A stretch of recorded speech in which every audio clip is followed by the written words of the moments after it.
நீங்கள் பார்த்து கொண்டிருப்பது நியூஸ் 21 செய்திகள். தமிழ்நாடு செய்திகளை உடனுக்குடன் தெரிந்து கொள்ள நியூஸ் 21 செய்திகளை பாருங்கள்.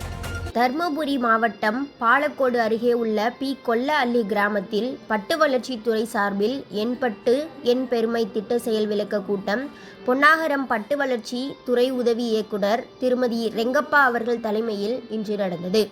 மத்திய பட்டு வாரியம் மற்றும் தமிழ்நாடு பட்டு வளர்ச்சித்துறை உதவியுடன் என் பட்டு என் பெருமை என்ற திட்டம் குறித்து விவசாயிகளுக்கு மல்பெரி தோட்ட பராமரிப்பு மற்றும் புழு வளர்ப்பு மனை கிருமி நீக்கம் பற்றிய கள செயல் விளக்கம் கொடுக்கப்பட்டது. இந்த கூட்டத்தில் மத்திய பட்டு வாரிய விஞ்ஞானி மகேஷ் அவர்கள் தோட்ட பராமரிப்பு மற்றும் கிருமி நீக்கம் பற்றிய விளக்கங்களை விவசாயிகளுக்கு நேரடியாக கள செயல் விளக்கம் கொடுத்தார். மேலும் மல்பெரி தோட்ட பராமரிப்பு, மண் பரிசோதனை செய்தல், மல்பெரி நடவு செய்தல், நீர் மேலாண்மை, உர மேலாண்மை, சொட்டு நீர் பாசனம், மண் வளத்தை பாதுகாத்தல், பூச்சி மேலாண்மை, நோய் மேலாண்மை ஆகியவை குறித்து தெளிவான செயல் விளக்கம் அளிக்கப்பட்டது.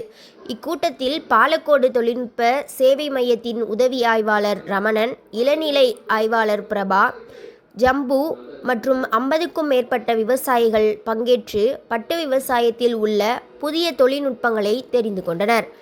நியூஸ் 21 செய்திகளுக்காக முனியப்பன்.